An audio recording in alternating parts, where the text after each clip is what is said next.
Are you looking to improve your sales without resorting to pushy tactics? Welcome to Sales Made Easy, the podcast that helps you to achieve better sales results and gain long-lasting clients through relational selling. Let's get right into it. What is the good word? Are you networking to grow your business? Are you getting involved in the community, or are you spending time on virtual networking groups? A lot of people are. Some are successful, others not so much. So today's episode, we will explore this a little bit with some pointers as to how you can be better from some of the things I have learned over the past several years of spending quite a bit of time in virtual network groups and in the local community. So first of all, when we think of networking to grow our business, some have this in their mind that they need to be selling when they are out or in a virtual meeting for networking. That's not the place to sell. I've asked the question many times because I like to speak, but the question I ask is, who here would like to sell something today in this group? And everybody's hand goes up. Then I ask the question, who here is looking to buy something in this group today? And guess what? Nobody raises their hand. So you have a lot of people that want to sell, nobody wants to buy.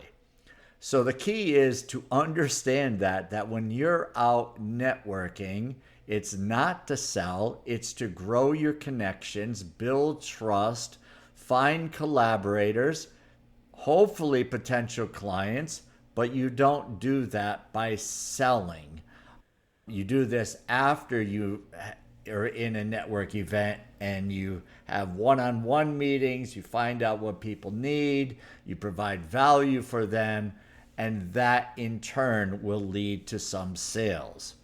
So the first thing is make sure you go into a network event with the right mindset. I'm not here to sell. I am here to provide value for others and make connections.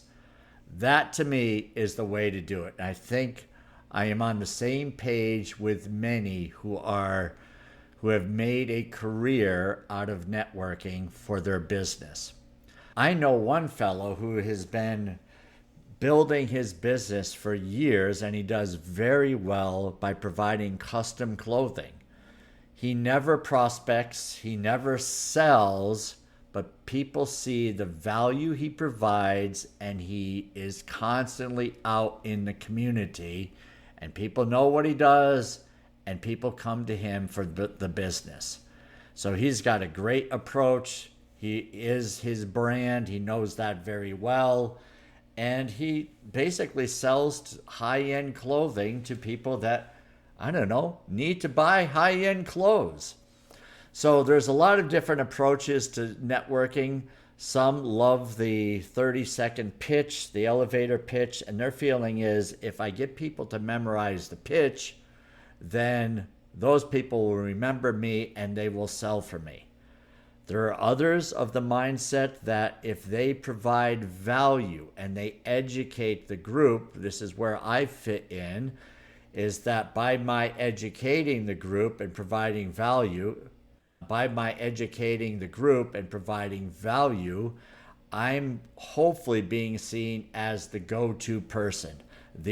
I've got a guy that does that. That's my goal. And also, of course, to establish relationships, look for collaborators, and so forth. So the things that you want to understand is, number one is you want to have the giver's mindset, in my opinion. Number two is that you want to have an introduction that explains who you are, what you do, and why you do it. Now, this does not have to come out in every 30 to 60 second pitch, but over time, as you meet these people again and again, that you're able to share stories, you're able to share your why you do this, why it matters, the impact that you're trying to make. So this, again, can come from the different stories that you share in your 30 to second pitch, if you will. I say that with air quotes because I am not a fan of hearing the same thing over and over again, because I will tune out. I will lower the volume mentally if I'm hearing the same thing over and over from a person. To me, they're not providing any value. So the key is that if you're there, you have an opportunity in 30 to 60 seconds, you can share a little micro story about something that you did in the business this past week, a problem you solved, how you helped a client. That to me resonates more than hearing the same thing over and over again. So understanding that your elevator pitch, you want it so that you do know who you are, what it is you do, and why you do that. You want to know this. So the first few times, you need to, when you're going out and you're meeting someone in a new group, you want to be very clear as to what it is you do and the type of people you serve.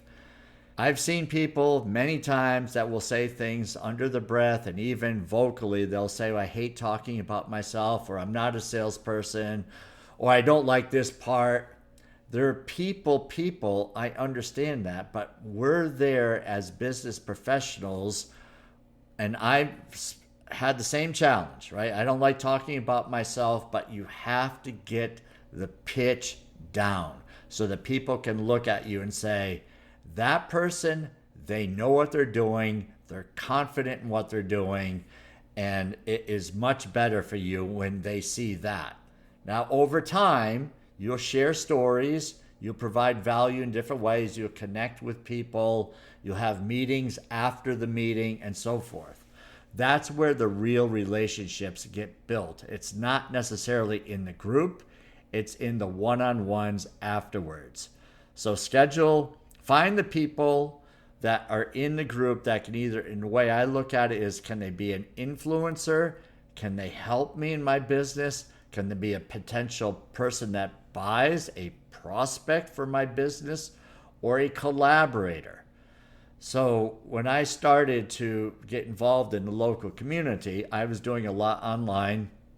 I felt like this was not where I needed to be, with spending so much time in virtual groups. I wanted to get out and about and press the flesh, so to speak. So I asked someone who knew the community well. I said, do you know anybody that could kind of give me a lay of the land of the local community? And immediately the person gave me the name. I went and I found the person on Facebook. I sent a message on Facebook to the person, said, would you like to meet for coffee? We met for coffee. We connected, so to speak. We shared similar values. We felt immediately like there might be some opportunities to collaborate. And she was giving me ideas as to where I could meet others in the community, to get involved in the local chamber. I'd meet people, what network groups to get started with.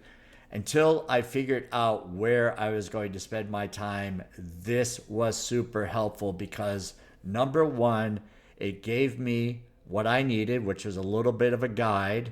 The second thing it gave me was, I'm actually more introverted than extroverted. For those that know me, it's not the first time you've heard me say that, but I'm not one that likes to just go meet strangers. I mean, it's especially in a group. So having someone there that said, well, I'll meet you at a chamber event, that was super helpful for me.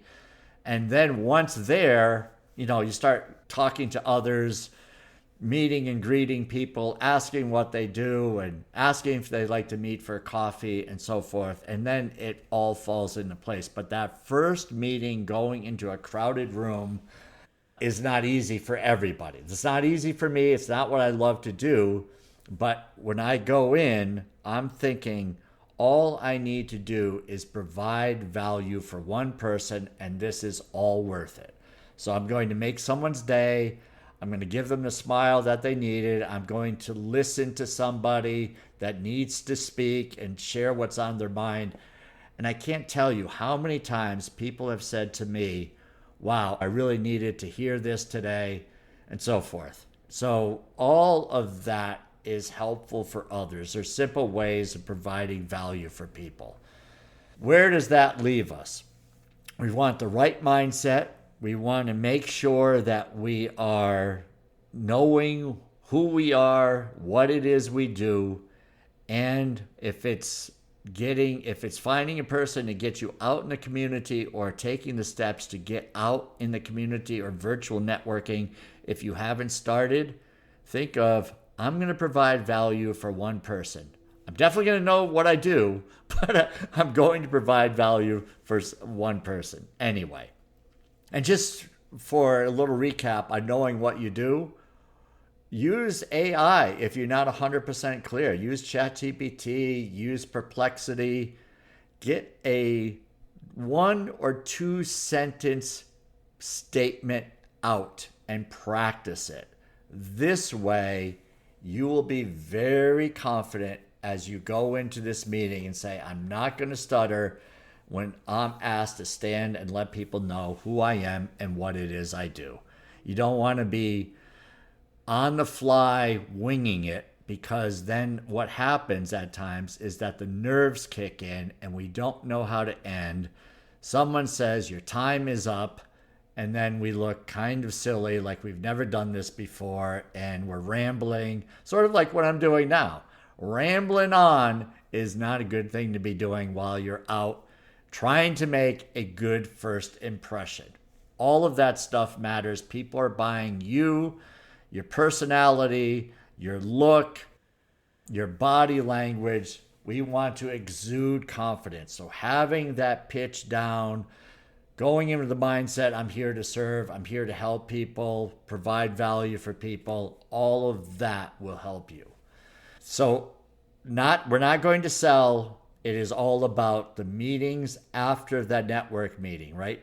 Later on in the week, can I meet with some people here that I can, again, learn about, provide value for them.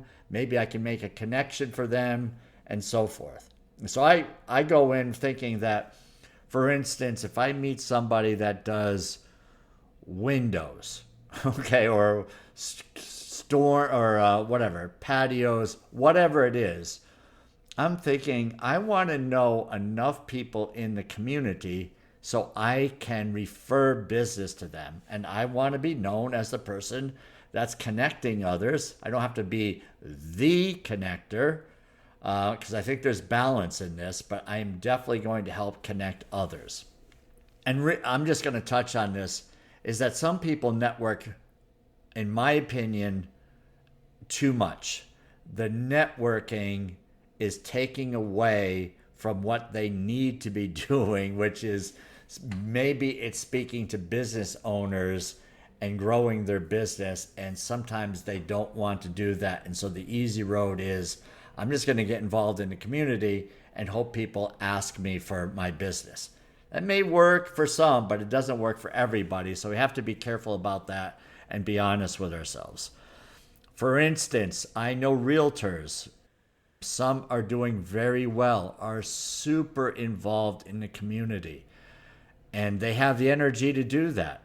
They are, they're in the whatever, whether it be a Rotary or a Kiwanis group, they're in the chamber, they're in men's or women's groups. They are constantly going and letting others know, here I am. This is who I am. I'm in the community and I sell real estate. That person, the one I know who does that, does very well. There are others that probably could do more of the networking, and others need to follow up more with people that show interest or where you've had conversations. And this is where you have to take that networking offline and have those one-on-one meetings. So the person that I know that is doing very well has those one-to-one meetings and builds relationships. And that's where the power of networking and connecting is, because that person becomes the go-to when it comes to real estate. So hopefully all of this is helpful. We're not going to sell at these events. We're not selling. No one is buying. We're building trust. We're building relationships. We know who we are. We know how we serve. And we're clear and we're confident.